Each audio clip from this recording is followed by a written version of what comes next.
మేము గెలవంగానే వ్యవసాయ కూలీలకు 12,000 అన్నారు, మోసం. మేము గెలవంగానే 2 లక్షల రూపాయలు రుణమాఫీ అన్నారు, మోసం. మేము గెలవంగానే కౌలు రైతులకు 15,000 అన్నారు, మోసం. మేము గెలవంగానే కేసీఆర్ కంటే మంచిగా 24 గంటల కరెంట్ ఇస్తామన్నారు, 24 పోయి 14కి వచ్చింది, మోసం. అన్ని మోసాలే.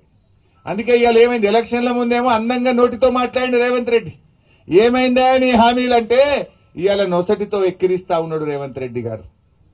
కాంగ్రెస్ 100 రోజుల పాలన ఇవాళ వాళ్ళ గ్యారంటీలు అన్ని కూడా గారడీలుగా మారిపోయినాయి. 100 రోజుల్లో 6 గ్యారంటీలు అమలు చేస్తామన్నారు. ఇవాళ గారడీలతోని నమ్మించి ప్రజలను మరొక్కసారి మోసపుచ్చాలని మభ్యపెట్టాలని ప్రయత్నం చేస్తా ఉన్నారు. అభయహస్తం అన్నారు. ఈ 6 గ్యారంటీల పేరు అభయహస్తం అన్నారు.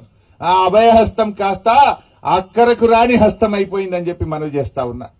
మీరు పటాన్చెరు దవాఖానలో పోయి ఇవాళ చూడండి, నేను చెప్పేది నిజమా కాదా. సంగారెడ్డి దవాఖానలో పోయి చూడండి, కేసీఆర్ కిట్లు బంద్ అయిపోయినాయి. ఆనాడు కళ్యాణ లక్ష్మి ఇచ్చిండు కేసీఆర్. దవాఖాన పోతే బిడ్డకు కాన్పు చేసి కేసీఆర్ కిట్ ఇచ్చి ఆటో కిరాయి లేకుండా తల్లిని పిల్లని ఇంటికి దించిండు. కాంగ్రెస్ వాళ్ళు ఏమన్నారు, కేసీఆర్ లక్షనే ఇచ్చిండు, మేము తులం బంగారం కూడా కలుపుతామన్నారు. వచ్చిన అదే తులం బంగారం వాళ్ళకన్నా ఒక్కరికన్నా తులం లేదు. ఇంత కేసీఆర్ కిట్ బంద్ అయింది. కేసీఆర్ కిట్ బంద్ అయింది, కాంగ్రెస్ తిట్లు మాత్రం వచ్చినాయి. కిట్లు బంద్ అయినాయి, తిట్లు వచ్చినాయి, గంతే. మార్పు అంటే ఏం మార్పు వచ్చిందిరా నాయన అంటే సర్కార్ దవాఖానలలో ఇచ్చే కిట్లు బంద్ అయినాయి, తిట్లు మాత్రం మోపోయినాయి. గిద్ద తప్ప ఏమైనా ఉన్నదే. కేసీఆర్ మొన్నోసారి సిరిసిల్లకు పోయిండు. పోయాడేదో మాట్లాడుకుంటూ మీరు 6 గ్యారంటీల్లో 100 రోజుల్లో చెప్పిన దాంట్లో భాగంగా వడ్లకు 500 బోనస్ ఇస్తామన్నారు. యాసంగి వడ్లు వచ్చుడు చాలైంది, కళ్ళాళ్లకు వడ్లు వస్తున్నాయి. గా వడ్లకు 500 బోనస్ ఇవ్వయా రేవంత్ రెడ్డి గారు అంటే ఈయన అంటాడు, కేసీఆర్ నీ డ్రాయర్ ఊడగొడతా అని మాట్లాడతాడు. తెలంగాణ తెచ్చి 10 ఏళ్లు ముఖ్యమంత్రి చేసిన కేసీఆర్ మీద ఈయన మాట్లాడే భాష ఇదేనా? నువ్వు రాష్ట్ర ముఖ్యమంత్రివా, చెడ్డీ గ్యాంగ్ సభ్యుడివా నేను అడుగుతా ఉన్నా. నువ్వు మాట్లాడే భాష అదేనా నేను అడుగుతా ఉన్నా. ఏమడిగాడు కేసీఆర్? నువ్వు ఓట్ల ముంగట 500 బోనస్ ఇస్తా అన్నావు. నీ 6 గ్యారంటీల్లో బాండ్ పేపర్ రాసి ఇంటింటికి వంచినవు. యాసంగి వడ్లు వచ్చినాయి, గా వడ్లకు బోనస్ ఇవ్వమంటే నువ్వు మాట్లాడే భాష గదా అని నేను చెప్పి నేను రేవంత్ రెడ్డి గారిని అడుగుతా ఉన్నా. భాష కాదు కదా, పనితనంతో ప్రజల మెప్పు పొందు. మాకంటే మంచిగా పని చేయి. కేసీఆర్ 1 లక్ష రూపాయలు ఇచ్చిండు, నువ్వు తులం బంగారం ఇచ్చి పేరు పొందు. నువ్వు 15,000 బోనస్ ఇస్తా అన్నావు, గదిచ్చి పేరు పొందు. కేసీఆర్ 1 లక్ష రూపాయలు రుణమాఫీ చేసిండు, నువ్వు 2 లక్షలు చేస్తా అన్నావు, గా పనిచేసి పేరు పొందు. ఈ తిట్లేంది నాకు అర్థం కాదు. మాకు తిట్టరాకనా ఏంది? భాష, సంస్కారం, పద్ధతి కొంత ఉండాల్సినటువంటి అవసరం ఎంతైనా ఉన్నది. ఇలా బాధ ఏంటంటే 100 రోజుల కాంగ్రెస్ పాలనలో 200 మంది రైతులు ఆత్మహత్య చేసుకున్నారు. ఇలా రైతులు ఆత్మహత్య తెచ్చుకునేటువంటి పరిస్థితి తీసుకొచ్చినావు.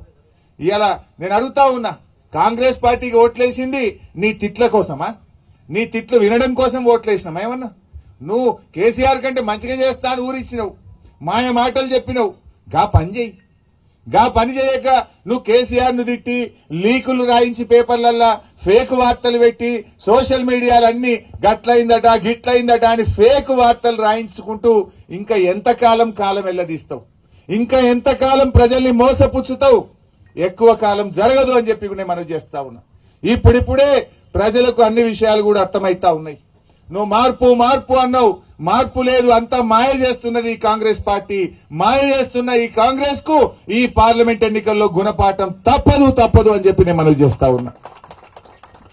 మన వెంకట్రామరెడ్డి గారు, మీరు దయచేసి ఇంకో దుష్ప్రచారం చేస్తుండ్రు. ఇవాళ ఇక్కడ పోటీ చేస్తున్న అభ్యర్థులు వెంకట్రామరెడ్డి ఇక్కడ వాడు కాదు అంటున్నారు. వెంకట్రామరెడ్డి గారు మొన్నటి ఎన్నికల్లో ఆయన ఇంట్లో ఉండే కుటుంబ సభ్యులు 38 ఓట్లు మైపాల్ రెడ్డికి వేసిండ్రు. ఆయన ఉండేదే పటాన్చెరు కాన్స్టిట్యున్సీలో. జాయింట్ ఫ్యామిలీ ఆయనది. ఈ రోజుల్లో అసలు కలిసి ఉంటారే?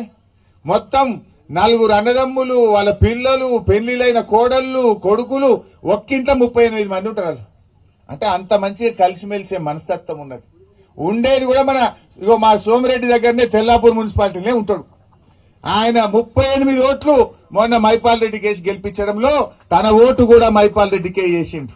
అచ్చంగా ఉండేది మన పటాన్చెరువులో, రేపు సేవ చేసేది మెదక్ పార్లమెంట్ నియోజకవర్గ ప్రజలకు.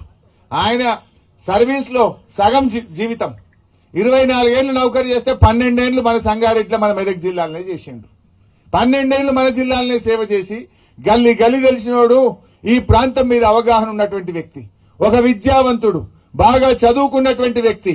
అటువంటి వ్యక్తిని మనం గెలిపించుకుంటే రేపు మన మెదక్ లోక్సభ స్థానం గురించి పార్లమెంట్ లో గలమిప్పగలుగుతాడు, నిధులు చేయగలుగుతాడు, ఈ ప్రాంతాన్ని అభివృద్ధి చేయగలుగుతాడు, మనందరికీ అందుబాటులో ఉండి సేవ చేయగలుగుతాడు. మీకైతే పటాన్ చెరువులకు ఇంకా దగ్గర 15 నిమిషాల్లో ఇంటికి పోవచ్చు. పావు గంట దూరంలో ఉంటది ఆయన ఇల్లు. పటాన్ చెరువు నియోజకవర్గంలోనే ఆయన ఇల్లు ఉంటది. అంత మంచి మనిషి. ఇవాళ ఆయన మనస్తత్వం నాకు బాగా తెలుసు. సంగారెడ్డిలో జాయింట్ కలెక్టర్ ఉన్నప్పుడు, సిద్దిపేటలో కలెక్టర్ ఉన్నప్పుడు, పీడీ డిఆర్డీఏ ఉన్నప్పుడు మైపాలన్ ఎంపీపీ ఉండే. ఆయన దగ్గరగా చూసిన నేను. అయితే ఒక చిన్న ఉదాహరణ చెప్తా. అన్నం ఉడికిందా లేదా చూడాలంటే ఒక మెతుకు ముట్టుకుంటే తెలుస్తుందట. ఉదాహరణ ఎట్లా అంటే, ఒకసారి మా దుబ్బాకలో చేనేత కార్మికులు తల్లిదండ్రి చనిపోయింది, 2 ఆడపిల్లలు మిగిలిండ్రు. వాళ్ళు పోయి సంగారెడ్డికి వచ్చి ఈయనకు దరఖాస్తు ఇచ్చిండ్రు. మేము అనాథ పిల్లలం, మీరు ఏదైనా సాయం చేయండి అని జాయింట్ కలెక్టర్ గా దరఖాస్తు ఇచ్చిండ్రు. అయితే ఆయన మనసు చెలించి ఆ 2 పిల్లల్ని దత్తత తీసుకొని ఆ పిల్లల్ని చదివించి ఆ పిల్లలకు ఉద్యోగాలు ఇప్పించి ఇవాళ పిల్లల పెళ్లిళ్లు కూడా చేస్తున్నటువంటి వ్యక్తి మన వెంకట్రామరెడ్డి గారు. సో అట్లా చాలా మంచి మనసు ఉన్నటువంటి వ్యక్తి. గౌరవనీయులు నర్సాపూర్ శాసనసభ్యురాలు సోదరిమణి సుంతా లక్ష్మారెడ్డి గారిని వేదికపైకి రావాల్సిందిగా ఆహ్వానిస్తా ఉన్నాం. బాబు జాగేందుకు.